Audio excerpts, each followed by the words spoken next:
here's Lester Holt. Good evening, everyone. We're coming on the air as our Inauguration Day coverage continues to bring you the very first press briefing by the new Biden administration. We'll be hearing momentarily from the new White House press secretary, Jennifer Psaki, a veteran of the Obama administration. Our chief White House correspondent, Peter Alexander, is in the briefing room. Peter, regular press briefings were never a sure thing in the Trump White House. Will things be different now under President Biden? Yeah, Lester, that's certainly an understatement. We went for a matter of months without any of these traditional press briefings, but by design, the Biden administration is doing this literally within hours of President Biden taking the oath of office. Jen Psaki, a veteran, as you note, of the Obama administration, will be presiding over this briefing today due to COVID protocols. The room is significantly more empty than it would have been in these past briefings in this room. Obviously, all of that a function of this pandemic that really is front and center for Joe Biden as he begins his presidency. Here, among his top proposals, the nearly $2 trillion relief package that he's proposing that would include, among other things, $1,400 additional dollars for so many of those families that were badly impacted by this pandemic to this point. On this first day, the president has been busy, not just delivering his inaugural address, parading down Pennsylvania Avenue and having a little bit of time to celebrate, but immediately getting to work. So much for the pomp and pageantry. Also some policy among the top executive actions that he took today, reversing President Trump's travel ban on Muslim-majority countries. Pushing ahead on his desire that there would be a mask mandate for his first 100 days in office. All of it by design. Again, this administration following that sort of workmanlike speech from President Biden today that focused really on his desire to bring Americans together and to focus on getting things done for those who are Democrats and Republicans. He said, I will be the president for all of you. And I think that's the message we'll likely hear tonight.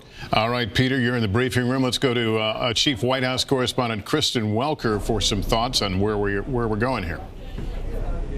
Well, Lester, I think this is a day and an evening of contrasts. As Peter noted, it is remarkable just that there is going to be a press briefing this evening when during the former Trump administration, it had really become a scarcity. And think about how the Trump administration started. The first press briefing of his administration was then Press Secretary Sean Spicer coming out and talking about the size of former President Trump's crowds and saying that he had the largest crowds ever. And that just wasn't the case. And so I think that one of the main issues will not just be all of these policy issues that Jen Psaki is going to get asked about, from COVID to the economy and immigration, but truth itself and how they plan to try to restore trust in that. So I think that will be the backdrop to this first press briefing that we anticipate will get underway in just a few moments from now. And then, as Peter talked about, this was an incoming president who got to work just hours after he was sworn into office. He signed 15 executive actions. Peter mentioned a number of them. He also signed an executive action in which he said he will rejoin the Paris Climate Agreement, signed some executive actions as it relates to race relations.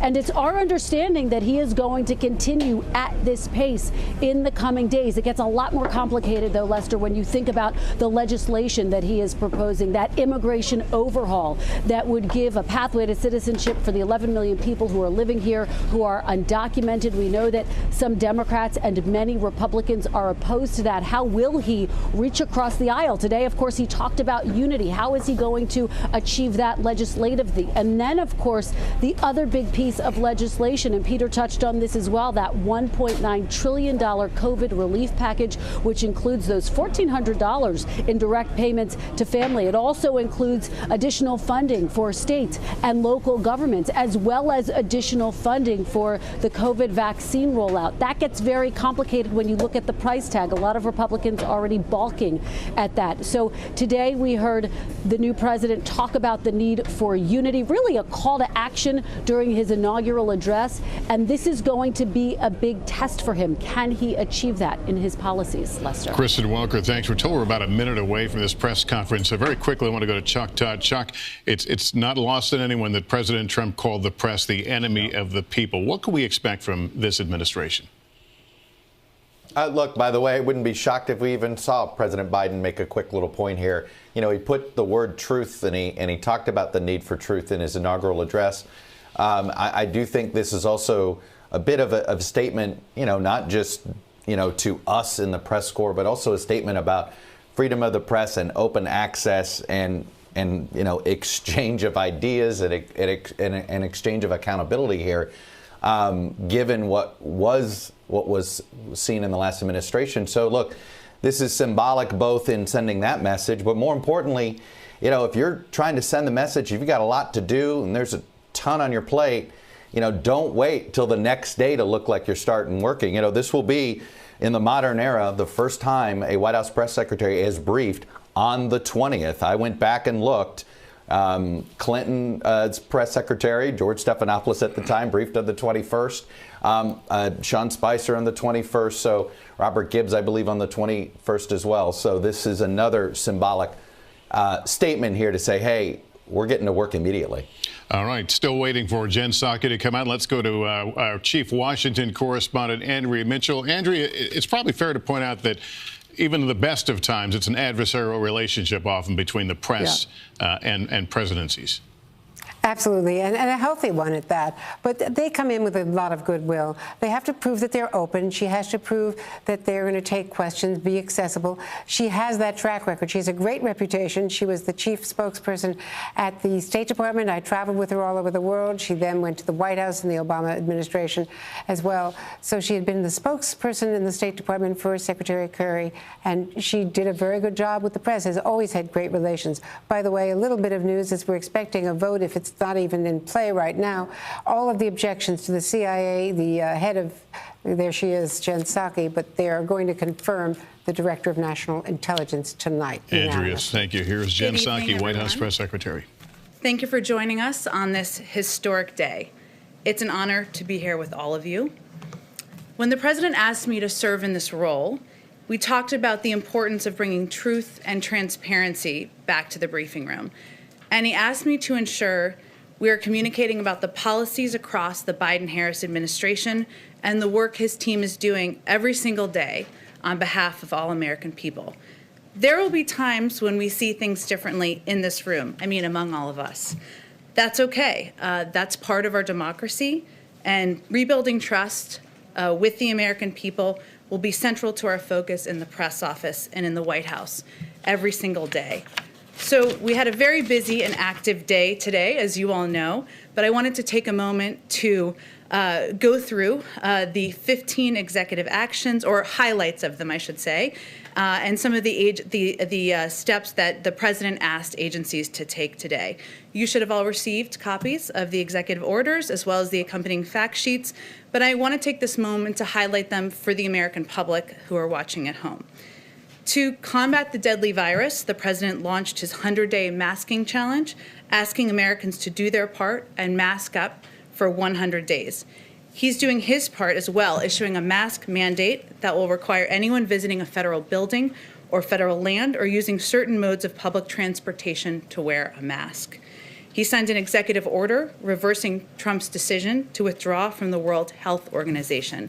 This will strengthen our own efforts to get the pandemic under control by improving global health. And tomorrow, we're not wasting any time, Dr. Fauci will participate remotely in the meeting of the World Health Organization as the U.S. head of delegation. President Biden also officially appointed a COVID-19 response coordinator, a position and team we had already previously announced, but made it official today, to create a unified national response to the pandemic. And he reestablished the national security team responsible for global health, security, and biodefense. The COVID-19 pandemic has triggered an almost unprecedented housing affordability crisis. He took immediate action to confront the crisis and asked relevant agencies to extend nationwide moratoriums on evictions and foreclosures.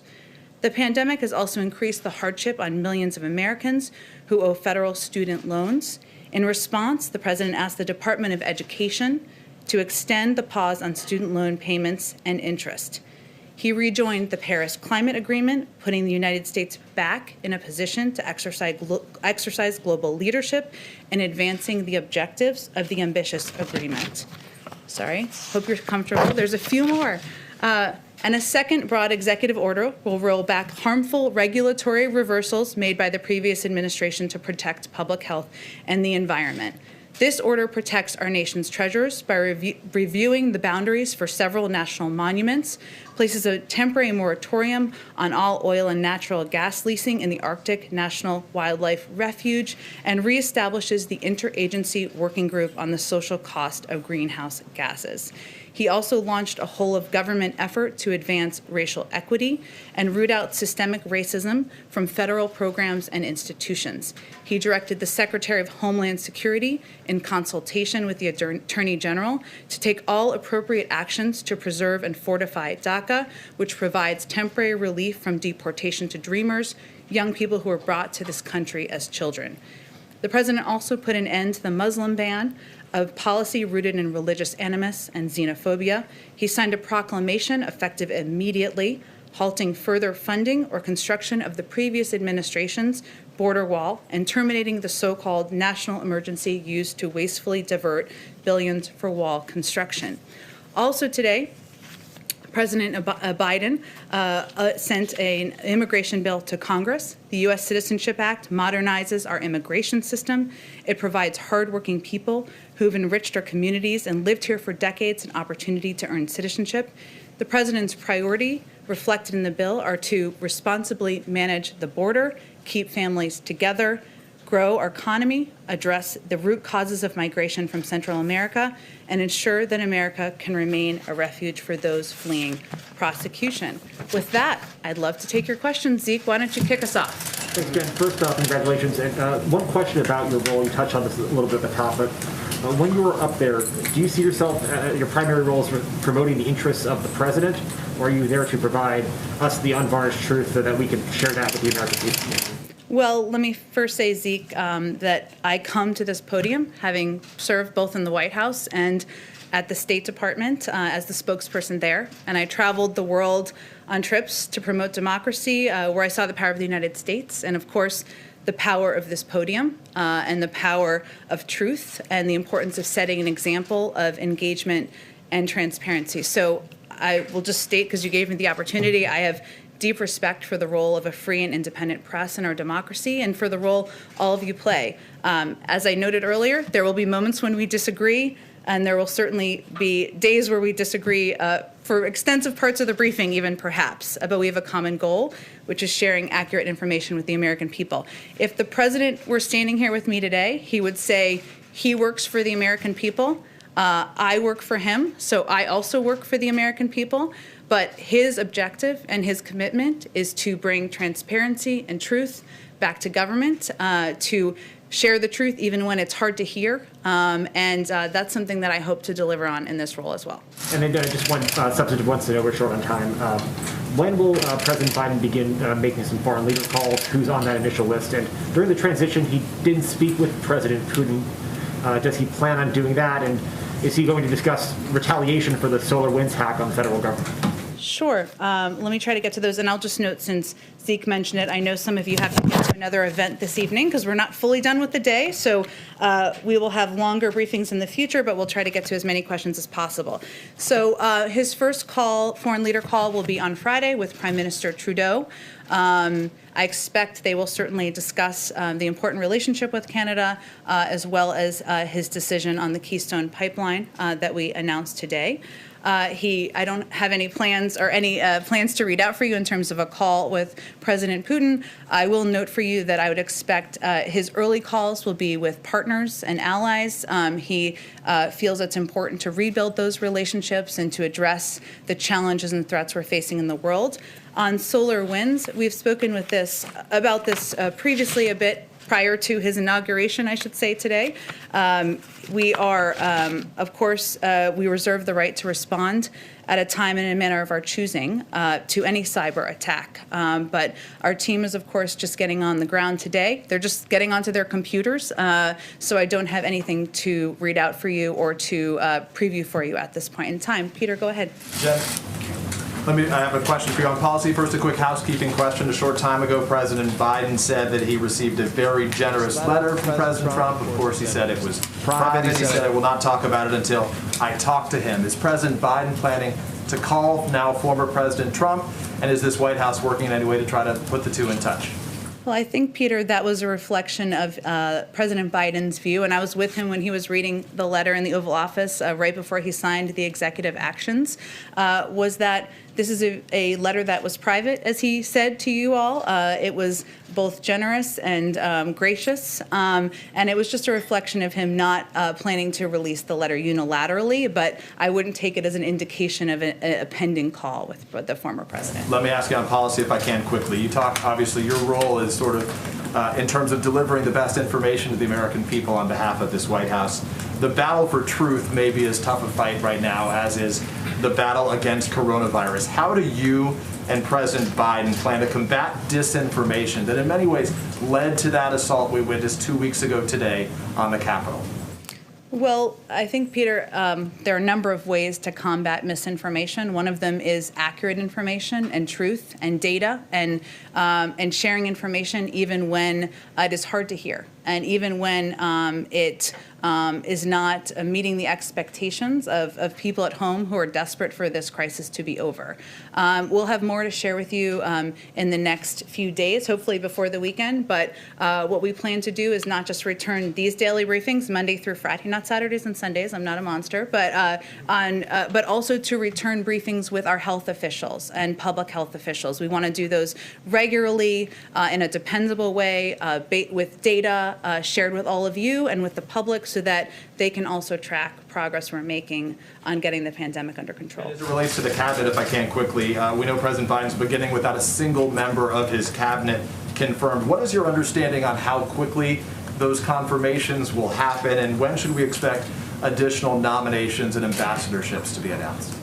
Well, Peter, the desire to get his cabinet in place and get his team confirmed is front and center for the president. It is an issue, a topic he discussed with members of Congress from both the Republican and Democratic Party today during the course of the day and the course of events. I think as we were coming out here, Avril Haines should be on her way to confirmation. I don't know if it's officially happened yet, but she's on her way.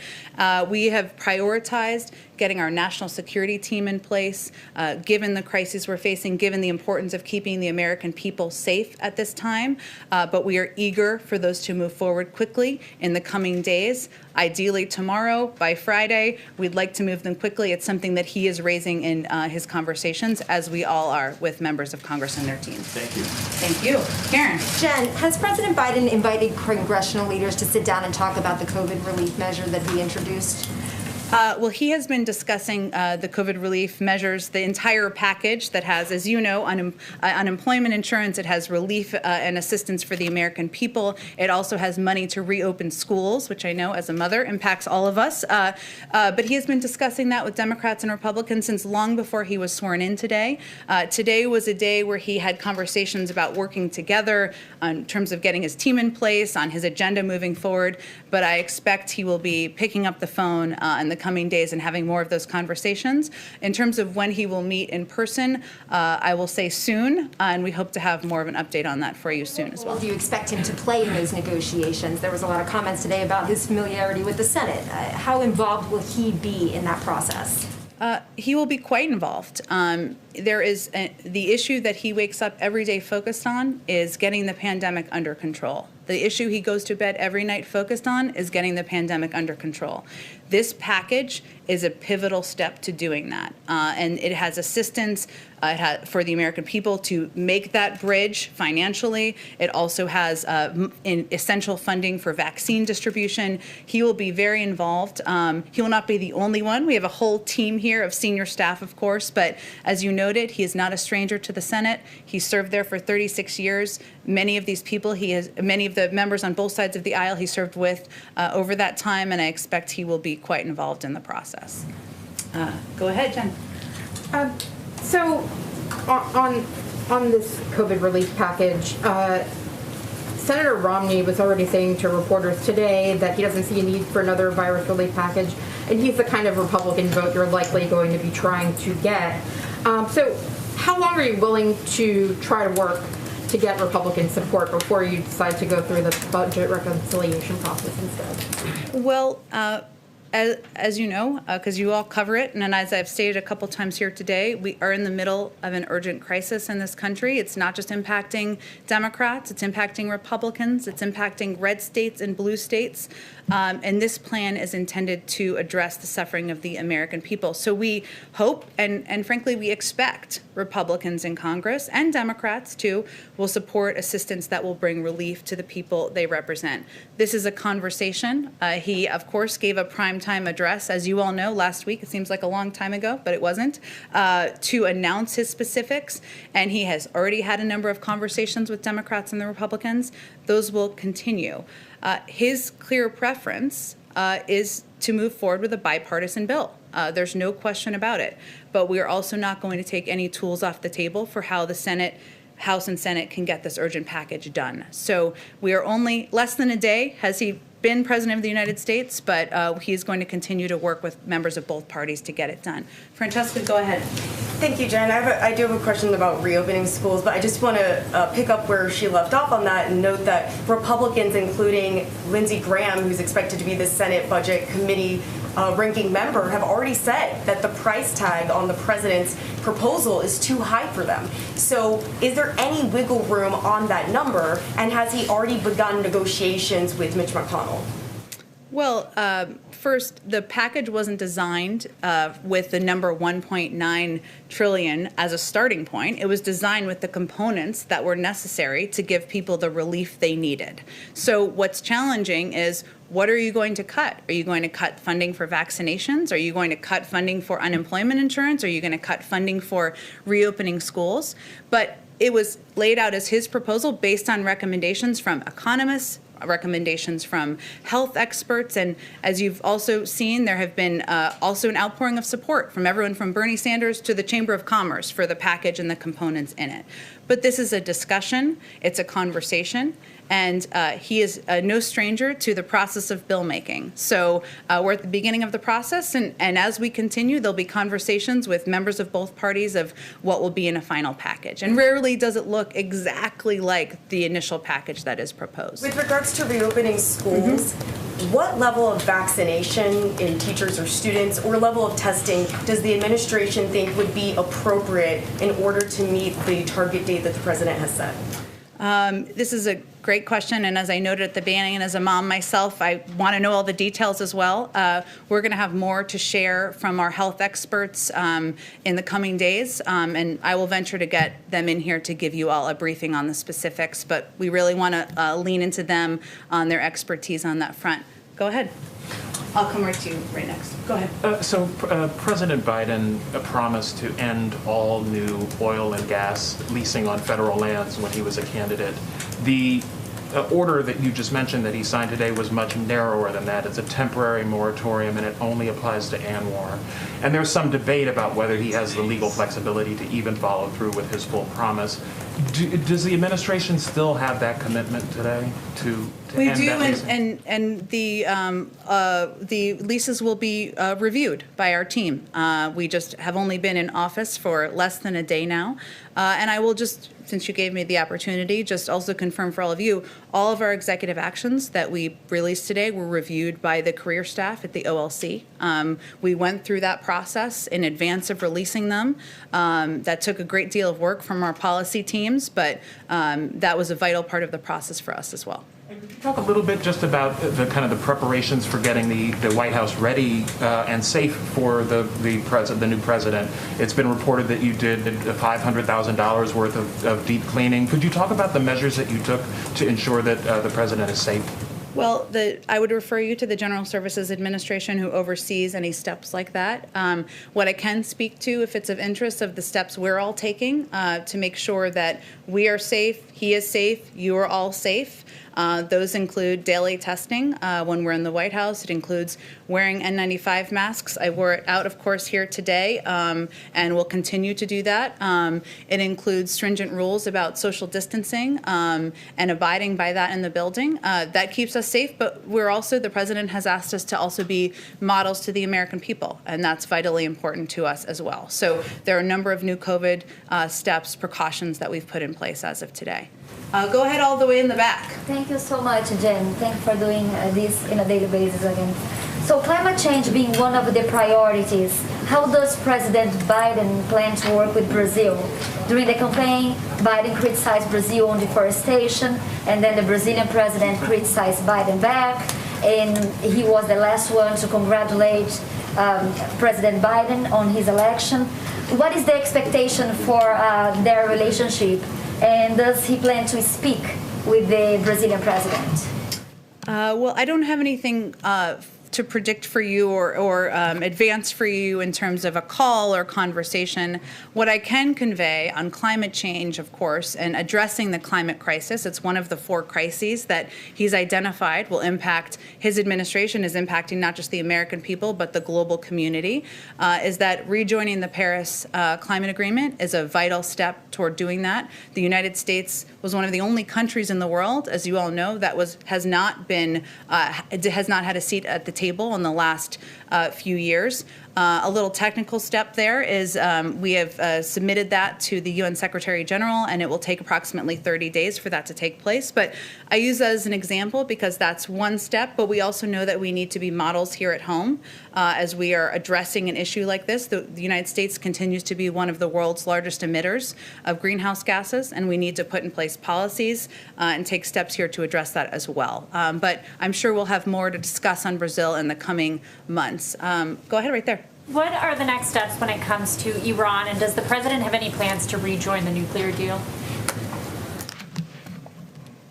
Well, the president has made clear that he believes that through follow-on diplomacy, the United States should seek to lengthen and strengthen nuclear constraints on Iran and address other issues of concern. Iran must resume compliance with significant nuclear constraints under the deal in order for that to proceed. I will say that, as I noted a little bit earlier, we would expect that some of his earlier conversations with foreign counterparts or foreign leaders will be with partners and allies, and that we would certainly anticipate that this would be part of the discussion. And then could you just give us some color about what it was like for him going into the Oval Office? He's been waiting for this for so long. What was his reaction? Well, I spent a little time with him earlier, and he had an incredible sense of calm, and a sense of some joy. Of course, he spent the day with his family and his grandchildren and his children, and that always has an impact, I think. He also said he felt like he was coming home. Remember, he spent 8 years here as the vice president, playing an important role as a partner to President Obama. And, that was the emotion that overtook him today. He's also eager to get to work. He was asking questions about policy and COVID and what's next. And that also reflects his desire to roll up his sleeves and get going. Let's see. I'm sorry. I told you I was going to ask you. I just skipped over you. Go ahead. Right. I'll take it now. So if President Biden wants a theme of his presidency to be unifying the country, does he think that Nancy Pelosi and Chuck Schumer should drop a potentially divisive Senate impeachment trial? Well, he spoke today, as you all saw, about unity in his inaugural address and the importance of unity in bringing the country together and the resolve of the American people in helping to get through this moment. We are confident, though, that just like the American people can, the Senate can also multitask, and they can do their constitutional duty while continuing to conduct the business of the American people. And his view is that the way to bring the country together is to address the problems we're facing. And so that means getting this COVID relief package through, having Democrats and Republicans take a serious look at that and have conversations with each other about how to move it forward. And he's going to leave the mechanics, the timing, and the specifics of how Congress moves forward on impeachment to them. And a quick follow-up. On President Trump's inauguration day, he filed the paperwork to run for re-election, same day. Does President Biden have any plans to do that today, late, or in the coming days? I will say, having talked to him today, his focus is not on politics. It is on getting to work and solving the problems of the American people. And as he noted on the campaign, he will wait until sometime into his first term to speak more about his political plans moving forward. Go ahead. Yeah, thank you, Jen. The president pledged today to repair alliances. Has he planned his first foreign trip yet? Well, we're only 7 hours in here. You're ready for the foreign trip. I'm ready too. I don't have any details on a foreign trip to lay out for you at this point in time. Hopefully we will at some point in time. Go ahead all the way in the back. Yeah, hi. Congratulations on your new position. Owen Jensen with EWTN Global Catholic Network. Two big concerns for pro-life Americans. The Hyde Amendment, which of course keeps taxpayer dollars, as you know, from paying for abortions, Medicaid abortions, and the Mexico City policy, which under the previous administration they expanded to keep tax dollars from overseas paying for abortions. So what is President Biden planning on doing on those two items right now? Well, I think we'll have more to say on the Mexico City policy in the coming days. But I will just take the opportunity to remind all of you that he is a devout Catholic and somebody who attends church regularly. He started his day attending church with his family this morning, but I don't have anything more for you on that. Go ahead. Yeah, as president-elect, he talked about the possibilities of using the Defense Production Act to ramp up the production of vaccines.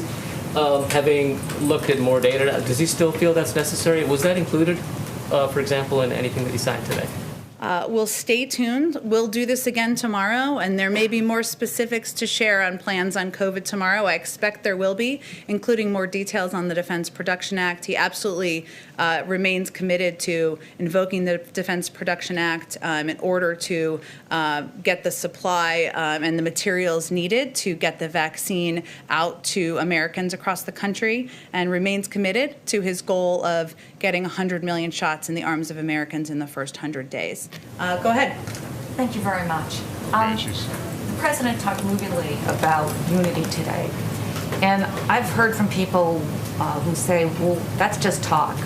They want to know what action they're going to see to show that kind of unity. Peter mentioned impeachment. Can you tell us what kind of action we can expect to see? Jen Psaki, the new White House press secretary, taking questions in her first briefing of this, as she pointed out, about 7-hour-old administration. Let's bring in Chief White House Correspondent Kristen Welker. Kristen, Jen went down a very, very long list of things that the president has signed or ordered. Obviously, they had the benefit of time before today, but still extraordinary. It is, and she wanted to make it clear, Lester, that this is an incoming president who is not wasting any time getting to work. And just to reiterate some of the highlights, rejoining the Paris Climate Agreement, of course, issuing that mask mandate for federal property, and reversing former President Trump's ban on travel from Muslim-majority countries. What really stood out to me, Lester, is the fact that she started her briefing talking about the need for truth and transparency. That was yet another move aimed at an attempt at a reset here, because, of course, as we were talking about before this briefing began, so many of those briefings during the Trump administration did include statements that were not accurate or misleading or demonstrably false. And so she is trying to make the point that this is going to be a different administration and that they are going to approach these press briefings quite differently. Peter asked her, I thought, what was a very interesting question, which is, are there plans for President Biden to speak to his predecessor? He signaled that there may be when he talked about that note that former President Trump had left for him. Of course, not giving any details about what was in that note, but he did signal that perhaps there could be a conversation. And Jen indicated that there are no plans at this point for that. I was also struck by the extent to which so many of these early questions dealt with policy, dealt with how, in fact, they are going to carry out their agenda moving forward, including on immigration. How does Biden plan to get that $19 trillion COVID relief package passed? Has he invited lawmakers to the White House? Jen Psaki indicated that those sorts of meetings have not been planned yet, but are certainly on the horizon. And then you just heard that question about the impeachment, which was a significant one, because, of course, President Biden in his inauguration inaugural address called for unity. So you heard the reporter there asking, well, if he wants to see unity, is the impeachment trial inconsistent with that? And Jen Psaki essentially said that, look, the Senate can walk and chew gum at the same time. It is their belief that they're not going to weigh in on the specifics of it, but they do expect the Senate to move in short order through that impeachment trial, which will undoubtedly complicate Biden's ability to move forward with his agenda. So a packed briefing on this first night of the Biden administration. All right, Lester? Kristen Welker, thanks. Yeah, busy day and more to come. We're going to return now to our regular programming. I'm Lester Holt. I'll be back on the air with Savannah Guthrie and our team at 8 Eastern time to look back at this remarkable day and to look ahead to what's next. We'll see you then.